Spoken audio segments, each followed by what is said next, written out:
Hey. Two guys, one pod. You got Addy and Chev. Mike Rob already mentioning we may have disagreed about the time of this show starting. I did set it for 12:15. That's super fair. Um, you know, we're better late than never. I'm Addy. I'm Duck League champ on the social whatevers. How are you doing today, Chev? Listen, I have just shared from the Book of Secrets my playbook for today.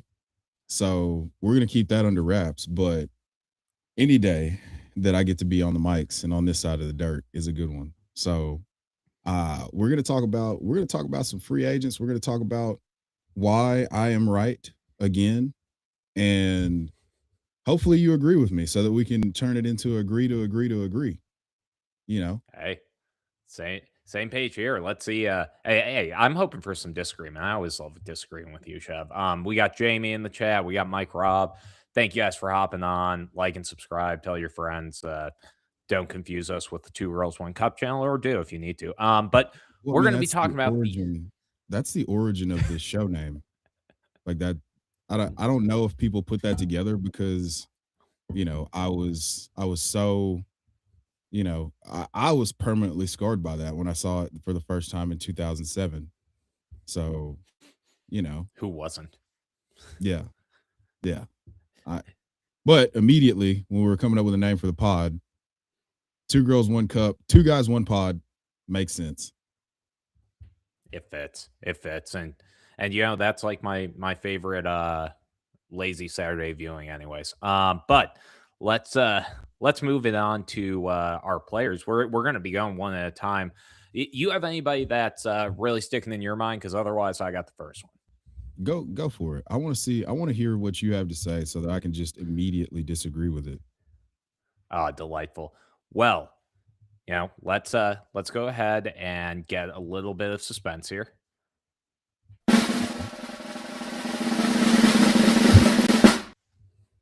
All right. The biggest quarterback signing of this entire offseason was Malik Willis signing with the Miami Dolphins. And I have a hunch we may disagree on Malik Willis. So let's do the thumb test to start us off, and then I'll go into my spiel here. Three, two, one. Nah, come on now. Caught you off guard there, right? All right. Well, let me tell you why. Because we just we just did this. We did this last year, Chev.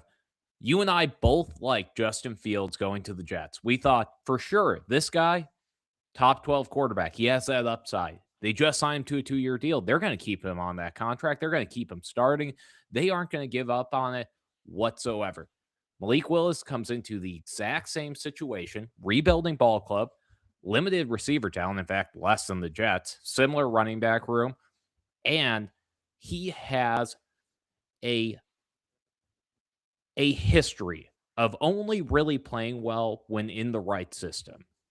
At Mm, Liberty, at Green Bay, he mm, looks significantly better than he did on the Tennessee Titans. And given he had incredible efficiency, look at that Bears game 9 for 11, 121 and 1. But when it comes down to it, he's dealing with Tutu Atwell, Malik Washington, Greg Dulcich. Yeah, he'll be able to get something going, but we should not expect high tier quarterback play. And hey, if he goes QB 24, yeah, that might be worth your buck. But if he's going near the top 16, I don't think you're going to be happy with the outcome.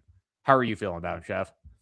here's where I gotta push back a little bit, and the reason being is just that everything that you said is absolutely unequivocally correct. This could be the Justin Fields dynamic where we're wish casting. They're in just such a porous environment that it's just I can't create a pathway in any way, shape, or form for this to work for fantasy or for real life. Where he's basically what I think you're saying is there's almost zero chance that he's the not the Jets, the Dolphins starting quarterback in 2026. Let me take a minute to answer Jamie real quick. Jamie, the answer is yes. Just shoot me a DM on Twitter X or wherever. I'm sure if you don't have my information, we'll settle this after this is over with. But the answer is yes to that question.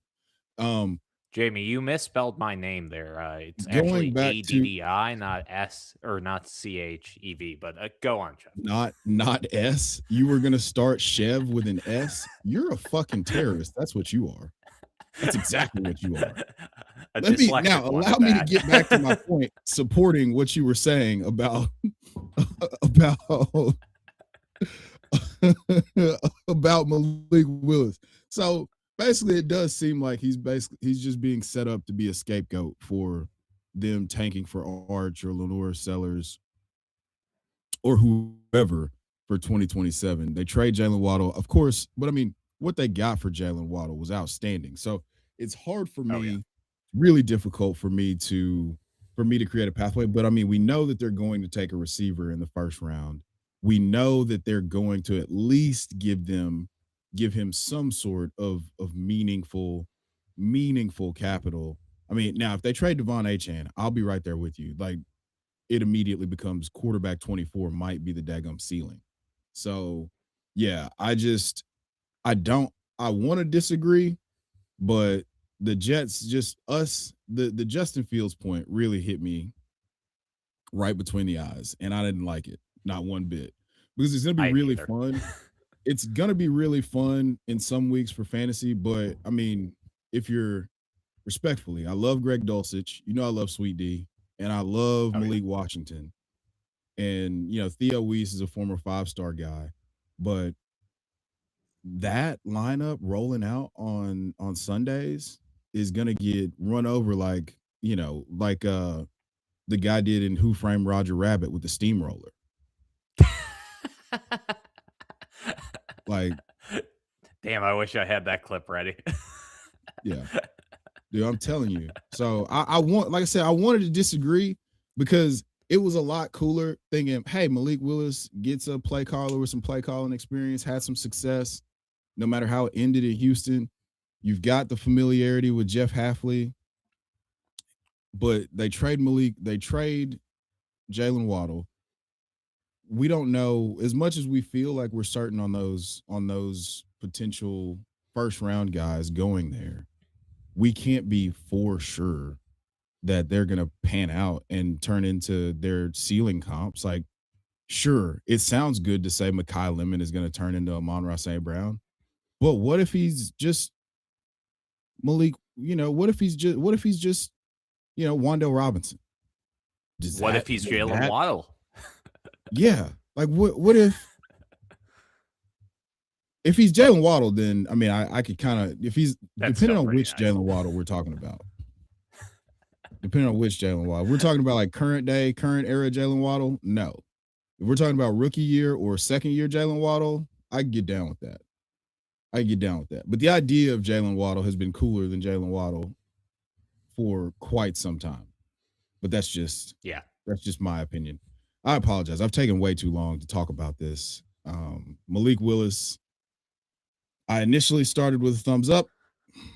Now, the more I think about it and the more I think of how sad I get every time I think about Justin Fields, I will have to Oh thumbs down. wow. I think this is my first time changing your mind this offseason. So that You this said the feels magic, good. you said the safe word, bro. You said Justin Fields. I've got to get out of I as much Justin Fields business as humanly possible. Well, I was trying to understand the situation. I started looking at Justin Fields and I was like, what's another quarterback that put up an historic efficiency season on a good roster that then went to a dog sausage roster? Yeah. And the first guy that came to mind was Justin Fields. Pittsburgh Yeah. Steelers, Justin Fields, really fun player. We got Rocco in the chat. He really loves that. He loves that sweet D. We all know that about Rocco. But yeah, let's move Appreciate it you on. tapping in, Who's your Rocco. next? uh, let and Rocco, we totally stole the thumbs up, thumbs down thing from you. Thanks for being a good sport here. Actually, But no, we didn't because I did it on was an that agree our? to disagree video. Oh yeah, we That did that first. yeah. Yeah, Rocco, take that. Um, okay, who's your next guy here? Let's I hit mean, another free agency. We got tons. we made it a hot line. He made it a hot song, to be fair. I'm gonna go. I'm gonna go likely to the Giants. Ooh. One, two. Oh, Oh, okay, cool. We can yeah. be on. We ended up there anyway. Delightful. All right. Please tell me more. Here's my issue. Here's my issue. So we've been wish casting a path for Isaiah Likely to be able to get Kyle Pitts style volume and then unlock the Konami code super athletic tight end that we know him to be. And then he goes to the Giants where he has familiarity with John Harbaugh. He's gonna be now in a tight end timeshare with Theo Johnson, Ras Zaddy Theo Johnson. And we saw Theo Johnson start to break out. He did have a case of the dropsies a little bit throughout the season, but we saw the flashes that make you think that, hey, he very well could be a top 7 tight end in aggregate over the course of a season if he's just going to catch touchdowns and be big and athletic. So now with the money that they gave Isaiah Likely, it troubles me a great deal about what his target volume is going to look like. So you have the vacated targets from Wandale Robinson, but those are most likely going to be absorbed by the return of one Malik Neighbors, who just set the rookie record for targets and receptions by a wide receiver for a rookie.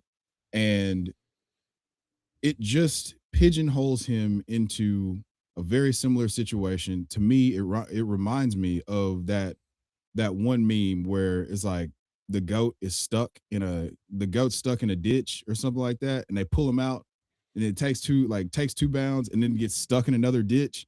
That's what I feel like with Isaiah Likely signing somewhere where we know that we can't command more than 100 targets for him in any way, shape, or form for the foreseeable future. Now, if he nukes Theo Johnson, I will gladly admit that I'm wrong. I will eat the bill of this Titans hat if he just comes in and he's the number 2 in targets unquestionably. And there's basically Theo Johnson just turns into prime Jay Novacek or prime Frank Wycheck or Mark Chmura or one of those guys. And he's just blocking out there. Or if he's just 2026 Charlie Kohler out there, I'll gladly admit that I was wrong. But right now, today, I hated that signing so much. One, Matt Nagy's not a creative offensive mind. Two, they hired Brian Callahan to be a part of that staff. That's basically like Shane Waldron showing up and being like, "Hey guys, I'm here to have a good time, but I'm going to make everybody else have a bad time." That's what he is as a play caller. So I don't have the confidence that even the ecosystem could raise him up. Ah, man, you had to end yours with Matt Nagy and Brian Callahan. That's Yeah. I that's need you to I that's need an you to act to be in follow. I need the people to be in the know about what we got going on over there. God, I almost forgot about those. I was trying to keep that out of my head. But Mhm. Isaiah Likely. So the one thing I'll say is if you look at his record as a starter, essentially on the Ravens, he averaged about 2.5 for 26. And that's not great. But we are talking about historically low volume passing offense. So when the Ravens are playing well in Lamar's system over the past 5 years, 4 of which were with Isaiah Likely, they have been over 28th in pass rate one time. Okay. That is a low number. Mhm. And he's been playing with a prolific receiving tight end. Say what you want about Mark Andrews. He might be a little washed, but when it comes down to it, he has commanded a target share the entirety of the time he's been in Baltimore, and he's Sure. had a prolific target share multiple times. So I'm willing to say that Mark Andrews is likely a better prospect than Theo Johnson in all aspects. I think that's a Sure. safe bet. Okay. Now, that doesn't mean that I don't like Theo Johnson. I think he's great, actually. But they just brought him in on a large scale contract. Harbaugh knows the guy. He clearly wants to get him involved. He started games with Mark Andrews there. He had 2 100-yard games, both when he was starting, which was great to see. But, we are going to see what that offense can turn into because they were the 26th pass rate team last year. So if that goes up tremendously, sure, there is a pathway for Isaiah Likely to make a name for himself in a Giants uniform. The only problem I have is with the coaching staff. Matt Nagy has struggled to take tight ends and turn them into dynamic players after they've transitioned to a new team. Like, hey, look at Trey Burton for the Bears in Matt Nagy's first head coaching stop. We expected Trey Boo Boo to really turn into a prolific pass catcher, and maybe for 5 or 6 games it looked that way, and then it kind of went away. But the one thing that we can say is that the Giants do not have receiving weapons after Neighbors. They just don't. Like, Wandale left, and Jalen Hyatt, whoever they end up bringing in the draft, doesn't necessarily scare me away from a tight end prospect. So if they are able to turn that pass rate from like 27th to mid 20s, Jackson Dart takes a step forward. He was able to keep two receivers happy throughout his entire career. He looked great throwing to Wandale last year and to Malik Neighbors briefly. I'm willing to believe that Likely is a big beneficiary to that because we've also seen Likely able to line up out wide. Now, I'll be honest, this might be the inverse of last one. Like I the second you said Brian Callahan there too, my heart dropped and all my notes started looking a lot less convincing to me than they were previously. Eh, But I'm to to yeah, your point, what did we do with that? they do have the tight end kingmaker there also as well too. They That's have true. Greg Roman as a special consultant. Which helps, which helps. But it could Yeah. also it's hurt Likely before. But it wasn't it's more so the things that you alluded to, the things that you alluded to are also true where you have, you know, he was able to get Mark Andrews basically off to a ridiculous start from a fantasy perspective. He was able to he was able to incorporate Isaiah Likely from time to time, and I just like the biggest thing is just being able to be consistent. So if I have Isaiah Likely, he's likely, no pun intended, my tight end three from a roster construction standpoint. So it's safe enough to where it's not going to hurt me. But I feel like instead of the ceiling stopping on the fifth floor, it stops on the third floor. Yeah. I think you're right. I think you're right there. And I think a lot of it comes down to Jackson Dart, though. And if Matt Nagy can put together a competent offense, because we've seen move tight ends go from one team to another, like Evan Ingram when he went to the Jags, Hunter Henry when he went to the Patriots, Schultz when he went to the Texans, Ertz, Waller. Like Hmm. there's a long running trend of athletic tight ends being able to transmit their skills from one offense to another. And that's the thing I'm hoping for because Isaiah Likely is arguably more athletic than most of the guys on that list. I don't Mike hitting us with the pun. I don't think I don't I promise you I wasn't that wasn't intentional. I was gonna say it's unlikely, but then I just got stuck.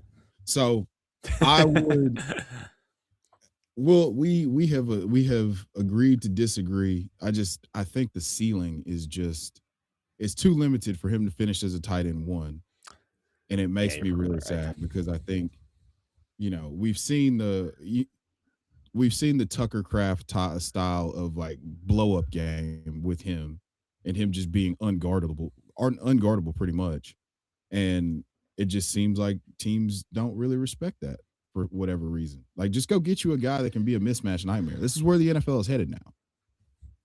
Yeah.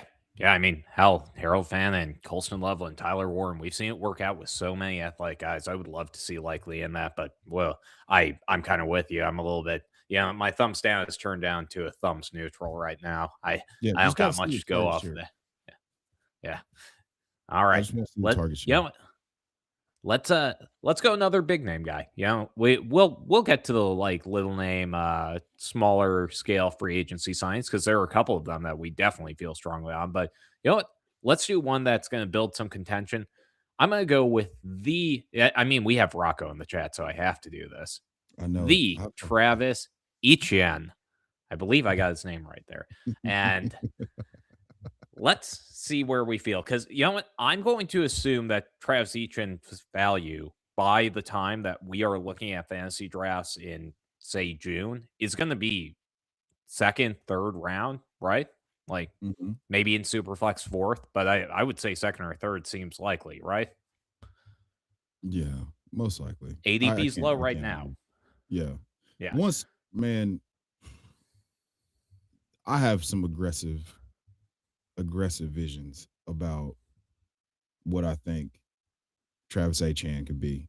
I'm still getting used to saying his name the way he wants his name Yeah. said, so forgive me if I flip flop back and forth. But are you ready? Oh, we're right. Wait, let me go ahead and get the music going. Three, two. Uh, yeah, I even have the timer of how long the drum roll is, and I still whiff that. Like I was watching the line go down, and I was like, I'm gonna beat it to it. Oh my god. Okay. All right. So I guess I'll present the bull case for Travis Chan right now. So with with this guy, we've seen him handle workhorse volume. We've seen him the only yeah, that's right, Rocco. That's right. The only time that he's been bad was one year when the Monstars stole his powers and everybody was sick of playing for Doug Peterson. And he rebounded this year. And the problem is people aren't really paying attention to what he was able to accomplish this year. So he goes to an offense that's been hyper fantasy friendly for pass catching running backs. See Austin Eckler. Saquon Barkley went in a totally different direction with the just massive rushing output. But Kellen Moore's offenses are traditionally very, very, very fantasy friendly. We're working on a project right now to kind of quantify just how good these environments are. So stay tuned for that if you guys, are into, historical data and how that actually informs the future. But you might not be. You might just want like us to tell you what our opinion is with no basis behind it. But whatever, whatever, whatever. So with it's a signing that I think remains tremendously underrated because there is no threat for touches behind him. I like Devin Neal a lot. I know I know my guy Rocker loves him to estimate. Why? I don't know. I don't get that one either. And Kendra Miller is one banana peel away, just one banana peel away, like Donkey Kong style of being just banned to the channel for injury concerns.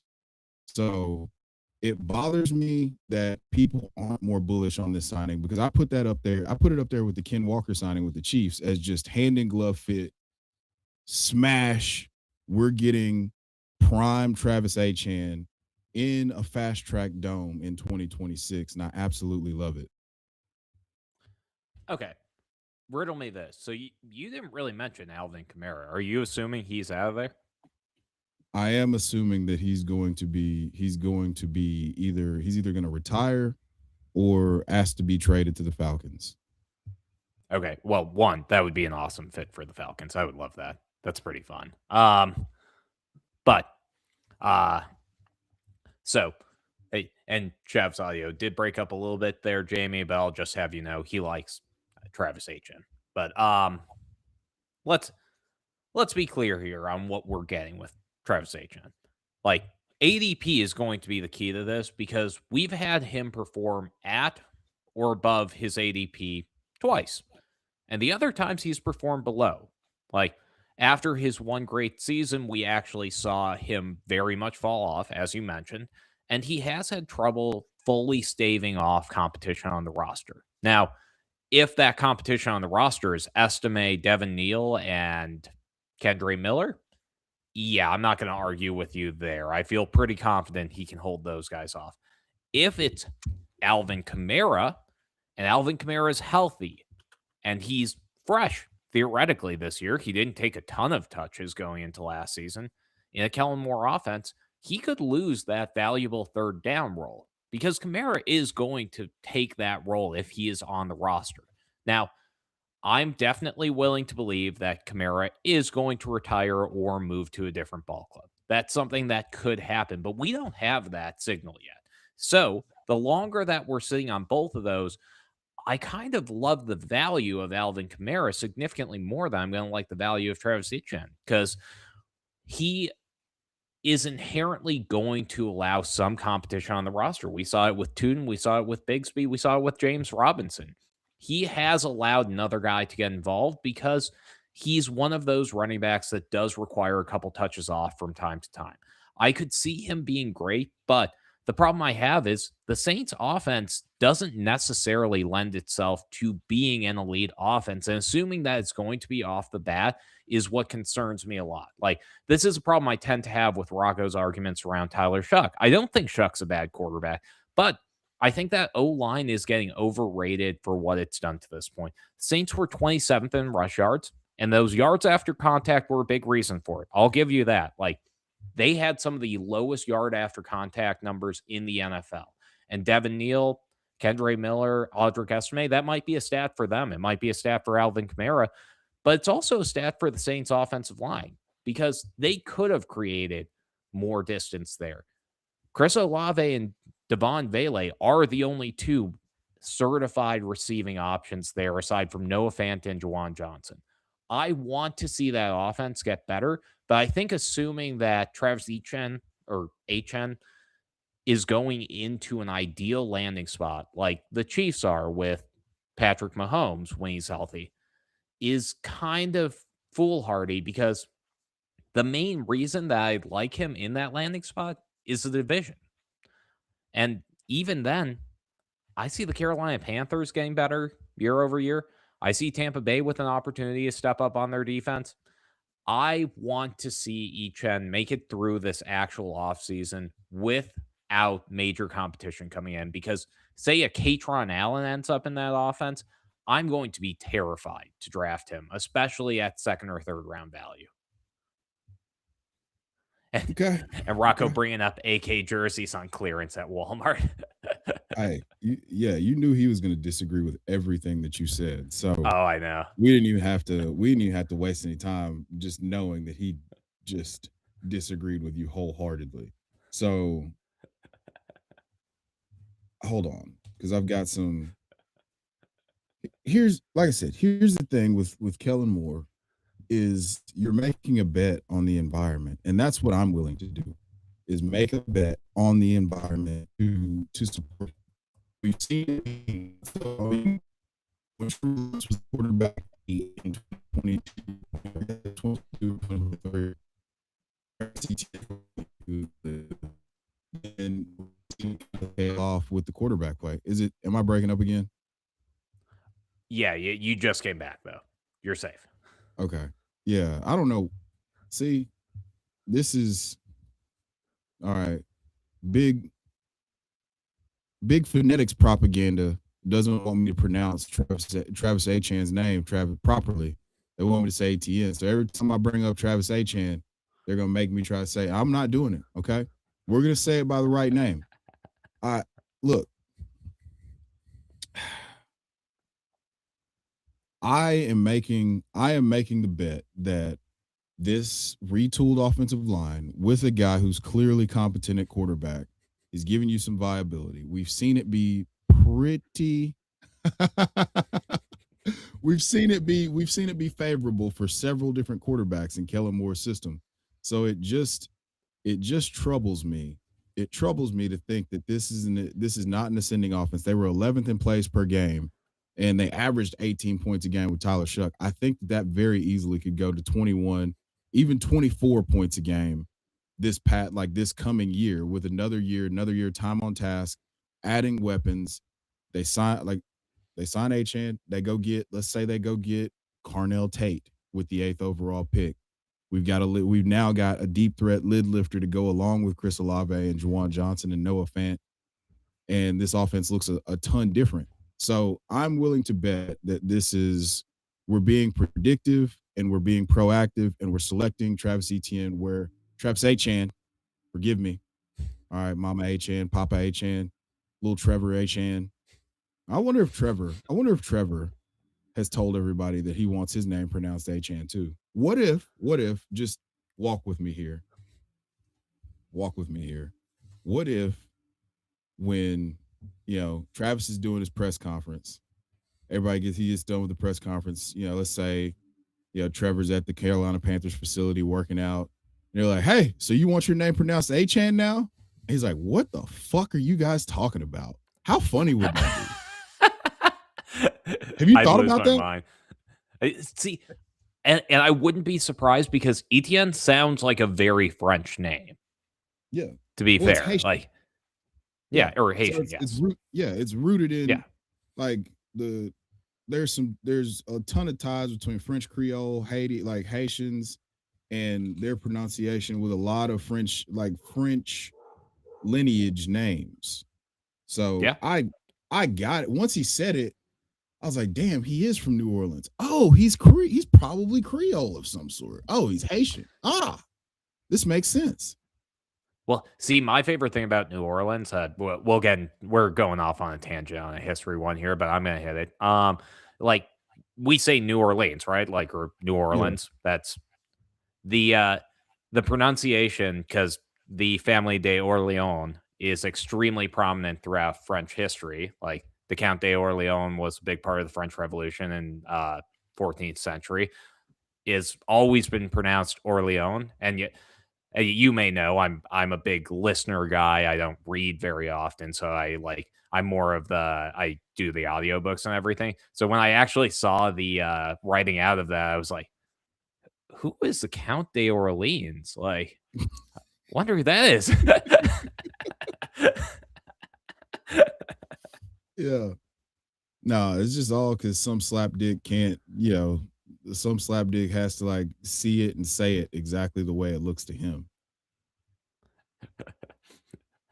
He just he's We the got lead. Mike here throwing that one in there. They aren't even brothers. Hey, we're 32 and we're 3 players in. Let's keep it going. We got another one in here. Yeah.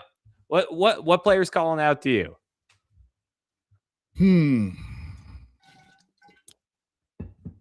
I think Michael Pittman is the most overrated signing of all of the free agent wide receivers.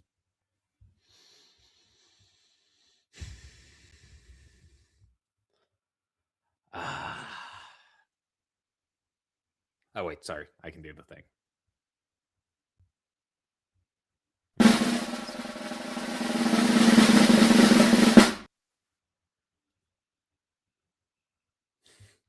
Well, this one you already knew. Fucking rage Yeah. baiting me, Chev. No, I'm gonna go first on this one. In fact, so let's talk about Michael Pittman. Michael Pittman is an above average receiver, if not a great one in the NFL. He has been able to put up fantasy relevant seasons, and he's going to an offense with someone that I love, DK Metcalf, great receiver. Definitely somebody that I have been a bigger fan of than most of the people in this chat. But you know what he's better at than even playing receiver? He is great at clearing out space for an underneath target because he's been doing it his whole career with Doug Baldwin, Tyler Lockett, Jermaine Curse. Tons of receivers have managed to put together fantasy relevant seasons with DK Metcalf on the other side of them. The only thing that worries me about Michael Pittman is the fact that I don't know who the quarterback is in Pittsburgh. And if that quarterback is Will Howard, then I don't really like Michael Pittman. If that quarterback's Ty Simpson, I'm pretty happy about it. We saw in 2021 Michael Pittman be able to put up 88 for 1,006. We saw him 2 years ago put up 110 in that Gardner Minshew offense.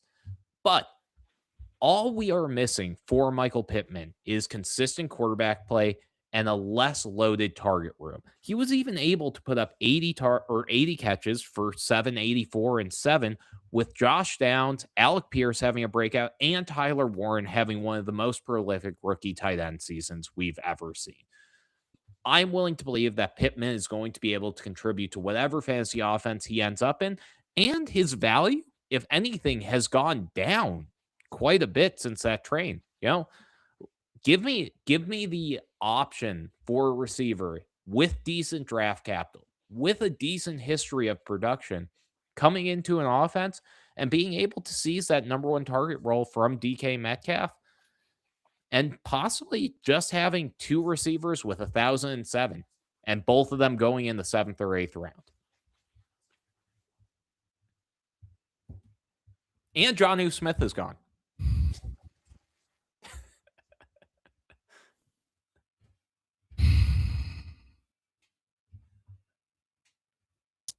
Internet, don't fail me now. I'm going in. So we're talking about a guy who seeded target share after his piece de la resistance of a wide receiver 13 finish in full PPR with 150 targets. That led him to wide receiver 13 overall. Okay, so he got alpha volume and did beta volume with and did beta things with it. So Michael Pittman, who's surpassed 100 targets 4 different times in his career, and his best finish overall is wide receiver 13. Now he goes to an environment where he's not going to be able to command that alpha volume. He's not going to be able to command a dominant target share. He might be behind in the pecking order, behind Pat Freiermuth, who's getting paid very similar money to not DK Metcalf. They're paying DK Metcalf in Moon Real Estate, but making very similar money to Michael Pittman, who they traded for. And I think that this is a trap. I think that your ceiling outcome is what exactly what he did in Indianapolis last year. And while he is going to, he had a career high in touchdowns, but you're talking about 80 receptions for 788 yards. So we're no longer winning in the intermediate where he was so effective at the height of his career when he was being peppered with targets. We're talking about having to figure out what the role is. And we've had Mike McCarthy have some good systems with 2 wide receivers being relevant for fantasy, but I don't think it was these 2 types of receivers. So we've got to get the quarterback situation figured out. Pat Freiermuth is still there. Pat Freiermuth is still one of my biggest buys from a dynasty perspective in terms of where he is on the tight end timeline of just reaching your final form in your late 20s as a tight end. So I can't get behind this signing, regardless of who is playing quarterback, because of the fact that I just think that his best days as a target hog alpha volume are well behind us now. So if I can get out of the business of Michael Pittman with this artificial bump in a new situation, I would absolutely do so.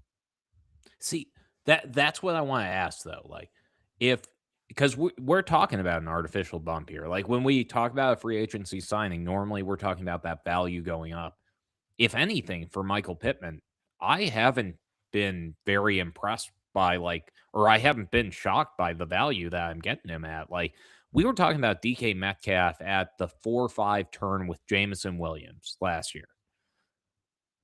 DK Yeah. Metcalf and Michael Pittman both go in the 7th or 8th round. Like, do you hate that value? I like even with the projection of him getting 80 for 807, like for an 8th round receiver, yeah, you aren't gonna love that, but that's a nice floor. Filibuster while I pull up our ADP, which you were so Please. gracious to gather for us over the course of Oh yes. Yes. several drafts I've been harassing you Yeah, I about. need to update Um, that too. yeah, we'll get I actually. So yeah, hey guys, after we get off air here, we're probably going to start up a slow, full startup mock. Tight end premium, 12 teams, whatever, super flex. So if y'all want to hop in, just we'll send you a link here shortly. And if Mike Rob, I don't have your information, but please hop in with us and do stuff. Actually, that's what we should do next week is do a yeah, fast mock. So that's a as good I'm idea. pulling up, I was filibustering. I forgot the edible kicked in, so I'm moving a little bit slower than I was previously. But Well, I I already wanted got to it. pull out. Okay, so who's around DK Metcalf right now in terms of ADP, Uh wide receiver wise? well let me go ahead. I only pulled up Michael Pittman, so continued filibuster actually, in Or fact. either way, I mean, if they're in the same range, right? Yeah. If they're in the same range, we have to you who else is in that range with them? Like I can pull up the fast draft stuff, but that doesn't really do us. Yeah, That's yeah. not really So we got Michael Pittman, and this is going to go up. I've had him going in the 7th or 8th round, but he was going in round 9 just about a week and a half ago. And then Okay. if we go up to DK Metcalf, a little bit higher up the board here, let me go ahead and find my boy DK. Need some wide receivers. Just filtering this down. DK Metcalf is going all the way up in the mid seventh round around Travis Hunter, Ricky Pearsall, previously Luther Burden, but that one's going up. Yeah, Luther that was Burden, you definitely probably going aren't up. getting. Yeah, that one's early.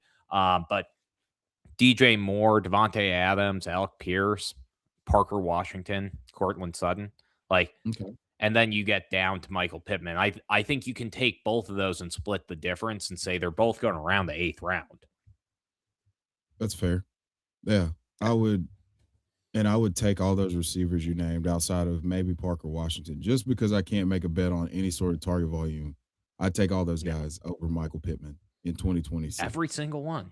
Every single one. E- Even Ricky Pearsall. That's Even the one Slick that Rick the surprises me Ruler. the most. Well, Okay. okay, let's do it. Let's do it. All right. So Slick Rick the Ruler, before the PCL injury, looked like the true alpha in that San Francisco passing offense. Now, we did have an injury to George Kittle, which we famously argued with that one dude about in in Armand's league. But well, actually, we didn't. I did. But I agree with you. I I like the messages. but so we had him looking like one of the best receivers in the league, you know, and in an environment that does good to support fantasy goodness for wide receivers. So I think with Mike Evans signing there, it takes a little bit of pressure off of the passing game to have to reinvent and retool in terms of their ability to consistently target week to week and build around a guy. Mike Evans allows you the flexibility to say, hey, we got a dude over there. We're just going to fucking throw it to that guy. But Ricky Pearsall, still credit to Matt Harmon, who, he does good work. I credit to Matt Harmon for talking about the slot usage and the way that they were using him in option routes and choice routes in 2024. So that came out of the gate and came back in 2025. So with Ricky Pearsall, it's a little bit of projection, but now we have more games. We have more games of him being good at American tackle football.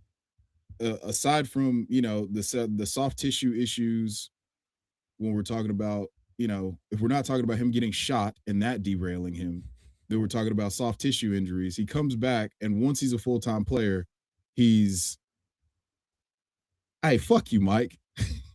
But once he's a full-time player, I think that he's going to show you that he could function as like a Chris Godwin to Mike Evans's Hall of Fame Big Mike Evans.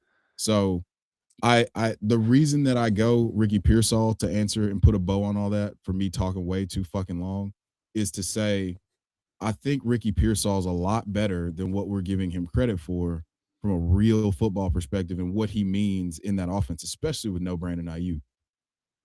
Yeah. Yeah. I will give you that you talked me into it a bit when you were talking about the slot usage and the Chris Godwin comp, because they signed Christian Kirk under the radar signing, but like, if there is a better guy for a slot receiver to learn under than Christian Kirk, I can't think of one. Like, I love that guy being in the same locker room as Ricky Pearsall, to actually have him get some of the finer points of his game down, because he could turn into their wide receiver one as a slot plus receiver as Mike Evans ages out. Like, I don't hate that narrative. You sold me on him. I'm going to take him over Pittman. But you know what? Let's rapid fire these, because I think we're going to be on the same page on a lot of them, and I think we have time for one more pretty big disagreement. But like, I don't know which one's going to be it. So let's just start going down the board. Kyler Murray, Yeah, dude. Come on. three, two, Hit my hit. No, no, one. no. Give me the fucking drum roll, bud. Okay, Oh, you already done it. Fine. okay. You don't like Kyler Murray there? Bro, fuck Kyler Murray, man. Man, no. No.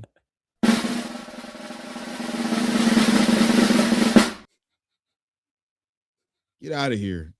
Get out of here with that shit. I, Wow, first one. I my issue. Okay, so this year it should be really good. It really should. Because if it's not, he's gonna have to go play for the Oakland A's. Like we're out of excuses for Kyler Murray.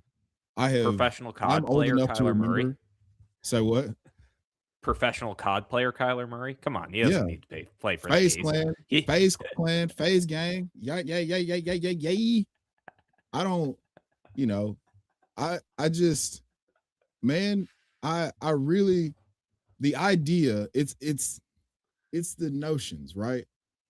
If Kyler's my QB3 on a roster, I'm good because I know there's gonna come a point where he's gonna do some really cool stuff, and then I can go sell him for way more than I can get for him right now today. Oh my God. shut up, Oh, Rocco. Rock. I Stop gotta that. stop reading the comments while I'm trying to Yeah, cook right. because this is Especially when throwing they're me off. Rocco rage baiting here. Just absolutely rage baiting. Also, Mike and rapid fire because we're gonna agree on these. Mike 100% just said I can't find an argument I didn't like. So of course I'm going to disagree immediately. But I'll go back See, to I it. love being on a pod with you. Everyone says that about me. They're like, Addison, you're so argumentative. I go on a pod with you. They're like, Addison, you're really agreeable on those. I'm like, fuck yeah. You're such a nice guy. That one dude's a fucking dickhead. All right. So, all right, yeah. I'm long term from a dynasty perspective, I'm way out on Kyler Murray just because it could go to 0 after this. Oh yeah. So, we'll talk about it more though. Let's go to the next player. Name somebody Yeah, else. we can go to the next one. And by the way, love your rationale there. I only like Kyler because I think this year you can get some value for him on the off chance Yes. that JJ McCarthy is the worst quarterback in the NFL, which I don't want to Yes. believe, but I can't have take lock again this year. It So hurts. It fucking sucks, it man. does. Tua Tagovailoa on the Falcons. How are we feeling about this one? Let's go ahead and drum roll it.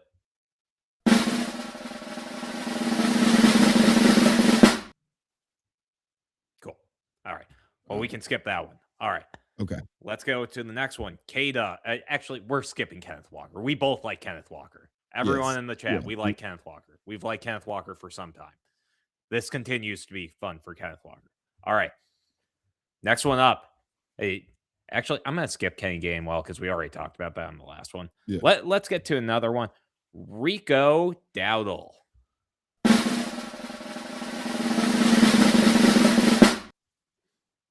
Really? You're the Rico guy now. Oh, how the turntables.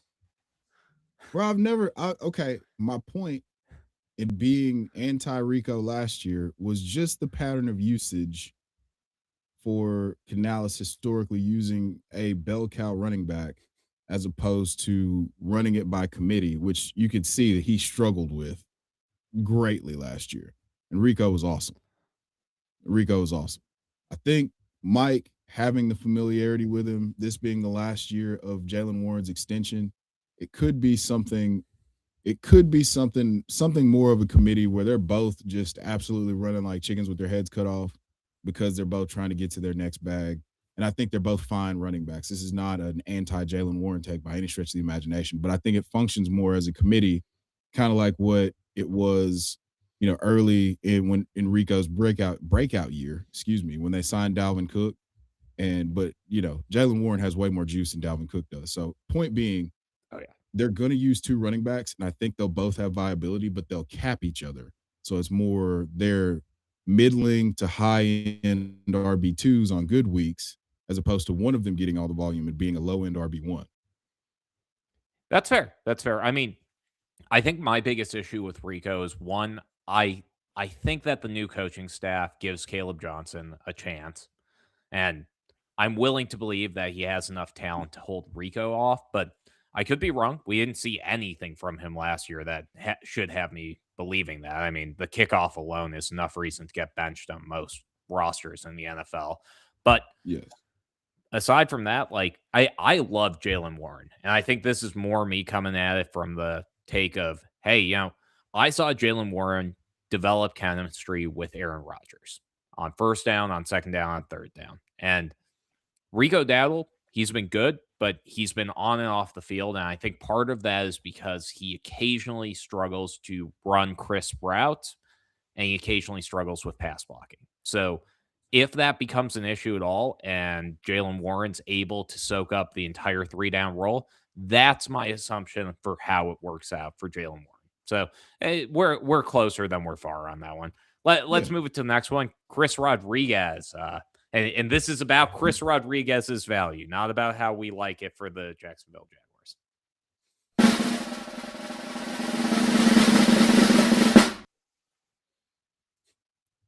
Really? Huh. C-Rod. Okay. Man. Am I just very negative? Maybe. Am I Captain Underpants again? Yeah, dude. I think it's been a while since we've played the theme, and I think we got to get back. We got to get back to it because you are unders on everything. So to be fair, you did say his value. So why don't you tell us about where you think his value is? Well, Oh, you pulled the mullet out for this shit? For Chris Rodriguez, yeah. Wow. Also, okay. I'm about to get fucking fried, I guess. Mike and the y'all agreeing on nothing. He's not wrong. I mean, we clearly didn't prep a show sheet before this because otherwise we would have planned out our time more accordingly. Well, Chris Rodriguez, and we won't know this for a couple of weeks. ADP is still shaking out. He just signed there. Bashal Tutin's on the roster. And to be entirely honest, there's a very good possibility that the Jacksonville Jaguars draft a running back somewhere between round 3 and round 7, right? Like, we can agree that that's a likely outcome. And there are enough guys in this draft that some of them would worry me, some of them wouldn't. But the main reason that I don't want to trust anything from Chris Rodriguez is we saw Bashal Tutin able to establish himself in a few games this year. Now, we didn't see it consistently. Achane really was a full alpha running back for the Jacksonville Jaguars at times last season. And when Tutin was able to get into games because of injury or because of game script, what I saw from him that absolutely blew my mind was the fact that he was able to run in between the tackles. Because that was something that I thought wasn't in the main part of his game. I thought he could pull together the satellite back roll, but I didn't see him becoming a 3-down grinder. And when it comes down to it, Chris Rodriguez has been outplayed by quite a few low-tier running backs throughout his career. Bill at times throughout last season. I know he got the job back, but he definitely lost it. Jeremy McNichols, Austin Eckler, heck, who was the guy before Bill was on that roster? Oh, Brian Robinson. Like, we're talking about, we're talking about replacement level running backs. And if they bring someone else in and still have a talented running back, I'm a fan of a 40-yard dash time. Bashal Tutin, fantastic 40-yard runner. I am going to be in on Bashal Tutin, and I am not going to consider Chris Rodriguez as a threat. And to be honest, I don't see that as anything other than a full indictment that Tutin is their future and they want him to cook. Tell me why Chris Rodriguez is good. Well, you, Puddin, just changed up the entire argument. You talked about Chris Rodriguez value. And then you talked about Chris Rodriguez on Jaguars. Tutin for 2 minutes, right? Yeah, you're right. You're wrong. So I thought the mullet might distract you from that. No, I was locked in, bro. That beautiful plumage doesn't make me do anything besides get real excited. All right. So here's my issue. I'm not saying that this is an anti Bashal Tutin thing at all. Actually, it's quite the opposite. It solidifies the opportunity for Bashal Tutin. It solidifies an opportunity for LaQuint Allen, his role to grow, just as Mike has been pounding the table for quite some time. Best pass blocking running back in the draft. And also just so happens to be that he was the best pass catcher in a stacked 2025 running back class. So there's one role that's left that's vacated, in at least in partial status between. I wish I could come up with a better, not in totality. I don't know. I guess that's more artistic to That was say pretty than good. yeah. But the goal line back role. We saw Chris Rodriguez, we saw Crod, we saw him function as an effective goal line back in Washington. This is an upgraded offensive line. This is him being able to this is him being able to go somewhere with now a history of using multiple running backs, and Liam Cohen going further and further away from his Rams days and just starting to use. So we've got Bucky Irving and Basil Tootin. Then we got Travis Etienne and Basil and I said Basil Tootin. Travis Etienne or Rashad White and Bucky Irving. Then you got Basil Tootin and Travis Etienne. And now you might have a three-headed monster where the cheapest guy is the guy that I might want to buy, because you could either pick LaQuint Allen up off waivers, or or or you could throw him into a trade. Don't try to just trade a fourth for him, because that puts people's antennas up. But I think that there's a great chasm of value between what you have to pay to get Basil Tootin and what you're going to have to pay to get C-Rod, or what you would have to pay to get, you know, LaQuint Allen. So I think,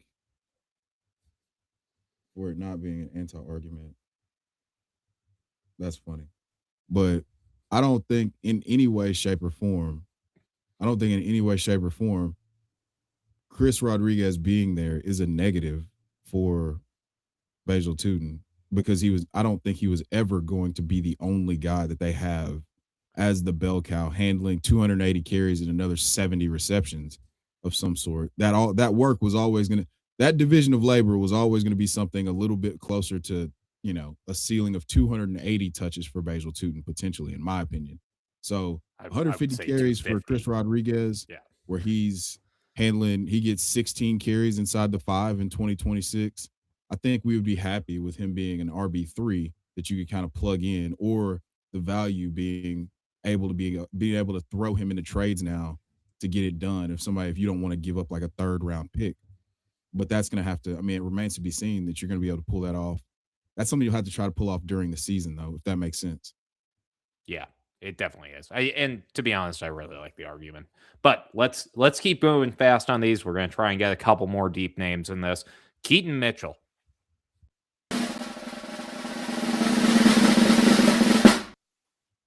Okay, cool. We both like Keaton Mitchell. Awesome. That's Yeah. good to hear. All right. Let's get some other deep names. Let's see how you feel about this one. Wandale Robinson.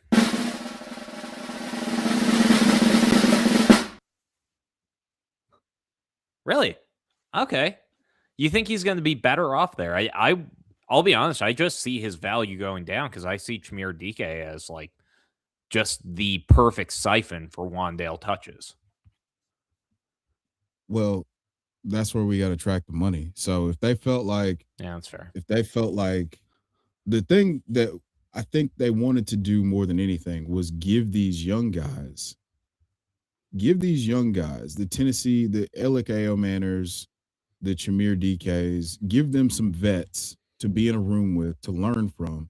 That's why we brought Calvin Ridley back. That's why we signed Wandale Robinson, because he's got familiarity in the offense with Brian Daboll. And Daboll, he was a slot monster. I think he had 137 targets in 2024, and then he backdoored He that did. with another 120-ish this year. 92 receptions, Yeah. 1,014 yards and 8 touchdowns, if I'm not mistaken. I could That be off is on the touchdown actually, number, but either way, you're it really was a close. really yeah, it was a really good season. And him getting the bag, and him going with an offensive coordinator where you don't have to guess what the linguistics are, and you get to play with a super talented young quarterback. This isn't Stephon Diggs to the Bills, but this is an opportunity for Cam Ward to get easy layup targets from a very reliable source. Jesus, my tongue got tied to the top of my mouth. And being able to create easy button first downs for a young quarterback is a vastly underrated skill that I think Wandale Robinson is going to be able to do in that offense. I I do like that. I feel like Wandale's going to get graded on the curve of last season, and I feel like that's a tough bar to match up with because That's valid. I don't. Jackson Dart, Yeah, yeah. yeah. By the way, Rocco, this is just you're asking for hands right now, man. Dalton Yeah, I'm gonna be like Kincaid, DK to baby. that fan in the stands to you, man. Dalton Kincaid, baby. That's what we're talking about. That's the best DK out there right I think it now. was going Jameer DK, but even then, but No, we regardless, had a sidebar. hurtful. We had we had a sidebar earlier today about Dalton Kincaid, and I just did the FF Dynasty episode where we were talking about buy lows, and I listed Yeah, Dalton Kincaid as a buy low because which I love. obviously the thing we've been working. I did the research on Pete Carmichael. And I think that that's going to be a really good marriage between him and Joe Brady, but we'll get into that at a different point in time because we're here to, Yes, we will. let's thump some more shit up or down. Yeah. Let's go Shaheed.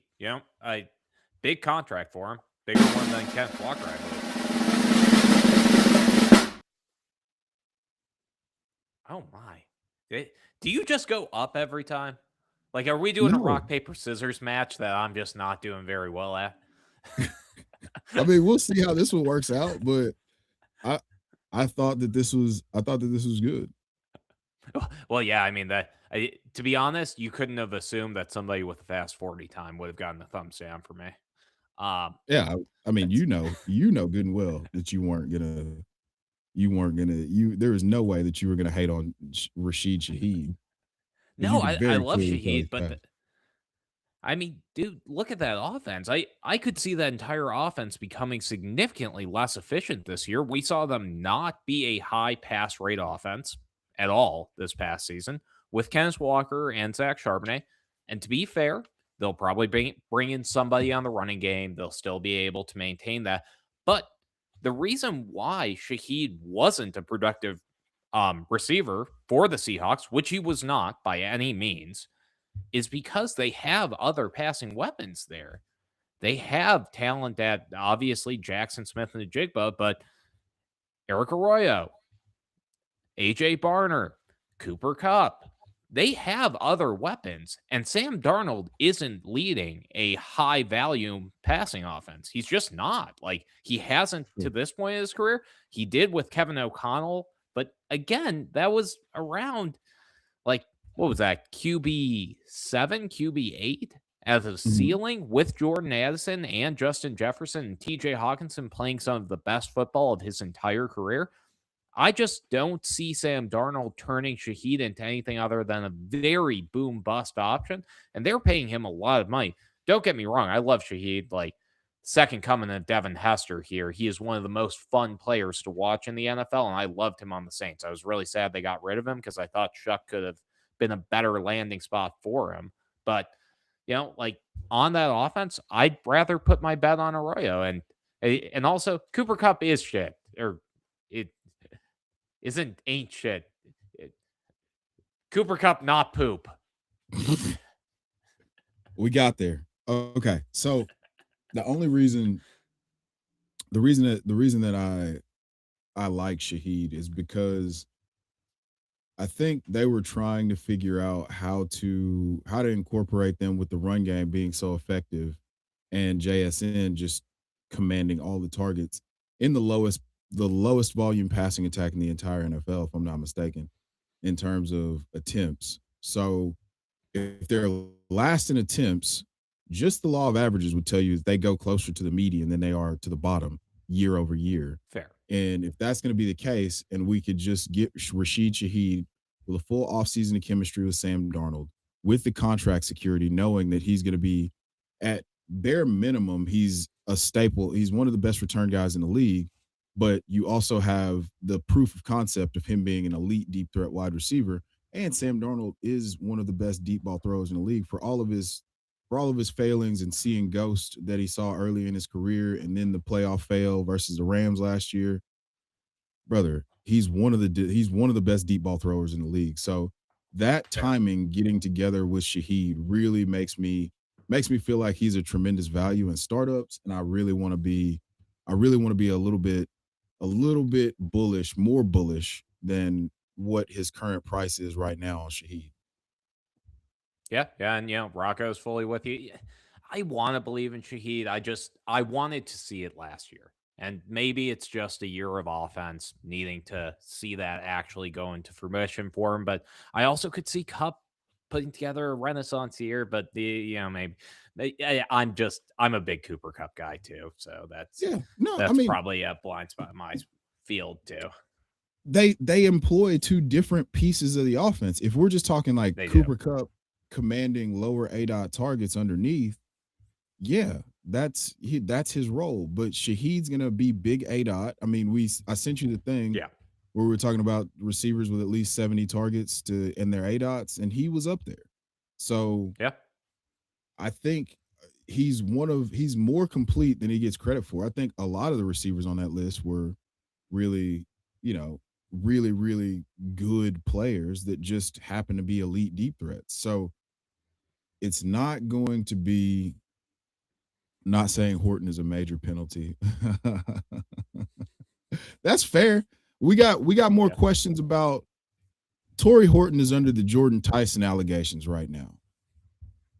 That's where we're at, Mike Rob. We got to put him in the Jordan Tyson investigation fund and get some answers about his injury history, because at this point, man, dude is, I don't know if his body has just decided that it doesn't like football, but it's definitely leaning towards not playing football, like wanting to play football. Which stinks because Gordon's fun. But Yeah.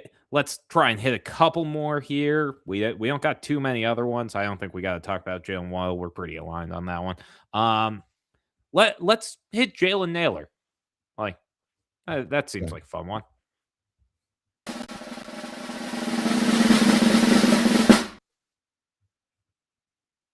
Oh, cool. Okay, easy.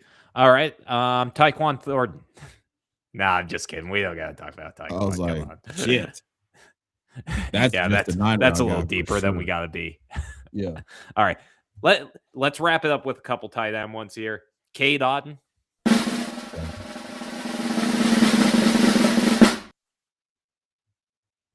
Oh, really? Really? Yeah, dude. I wanted Kenyon Sadiq to go there, or Eli I Stowers. did too.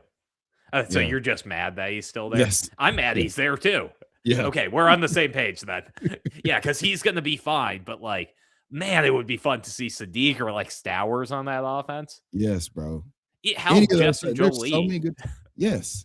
I was thinking it. See? Yeah. Naylor was up, brother, for both of us. Naylor was up, Jamie. Yeah, and Yeah. we're both easy in on that. Yeah. If the offense goes on, Auden all the way down. Interesting, Rocco. Well, Not sure about that. that's some interdivision hate. That's all that is. Yeah, sure. He's just a guy, but he's just a guy who's going to be tight end 15 this year. Yeah. Which sucks. You know what? Let's move to a guy you're familiar with, Okonkwo, going to the Washington Commanders. Really? Oh, okay. You don't believe in Sonat at all, then? The Commanders are telling me that they don't believe in Sonat at all. They've been telling us that for quite a few years. You're That's correct my about that. problem. I believe in Sonat unequivocally. I even took him in a bunch of startups.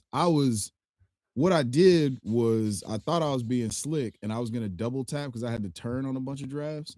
So I thought Yeah, I was being slick and just going to take Senate and then take a Rondé Gaston right afterwards. And then what I did every time, this happened 3 different times that I took Senate and I just had to like look at the guy next to me that had the bookended picks on the 112.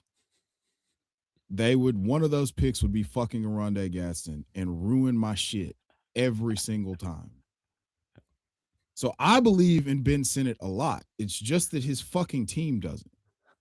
And I have yeah. to adjust I to that information at this point. We're 3 years into the experiment. We're going on year 3 of just absolute dog shit and not being able to be fantasy relevant in any way, shape, or form.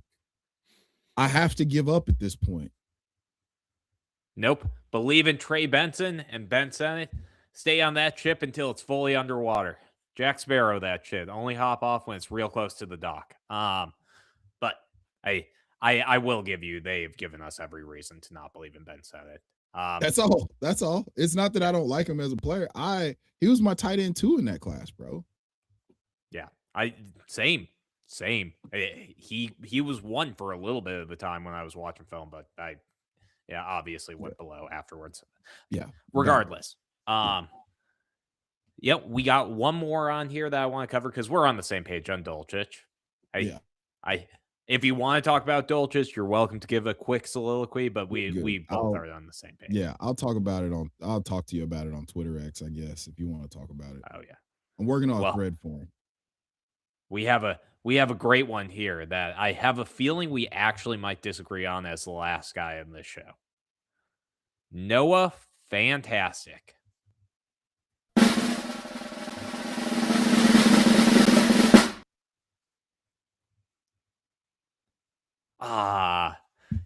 Yeah. Well, you clearly don't believe in better Juwan Johnson. I mean, they signed Juwan Johnson Jr. to play with Juwan Johnson. Like, Noah Fant's the same type of player. He can't tell a catch from his head in the ground or whatever the expression is.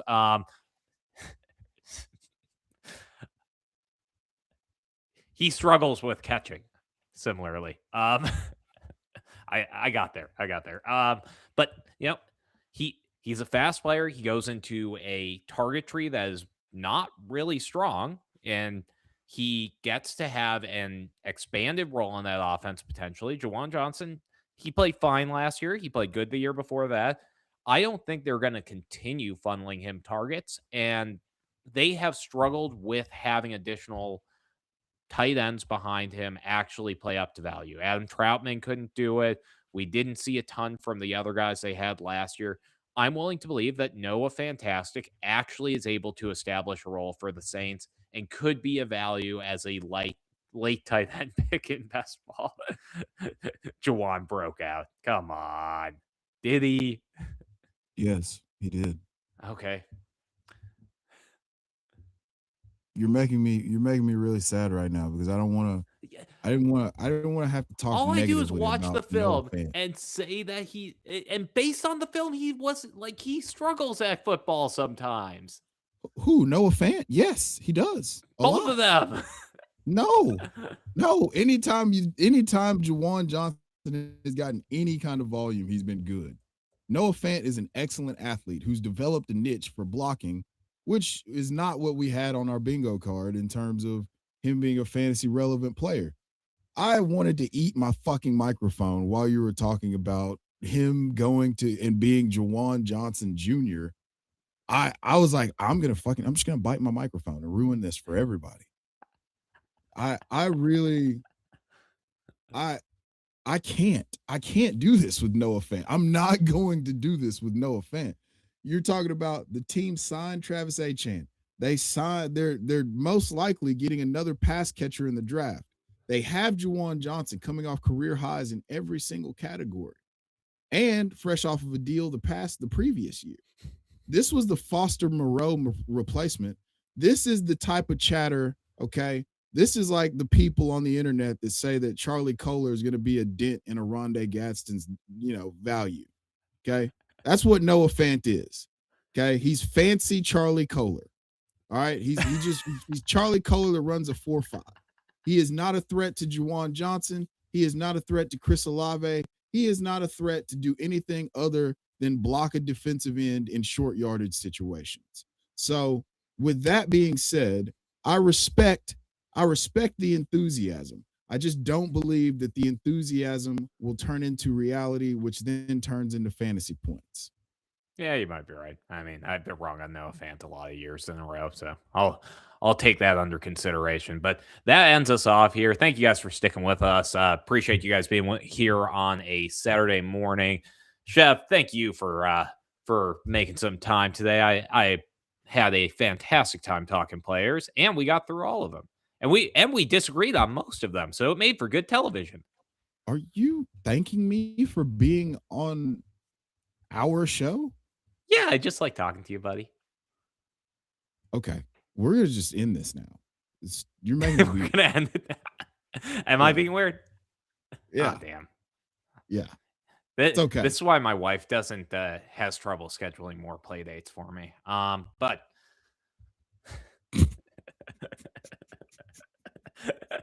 we'll end on that one.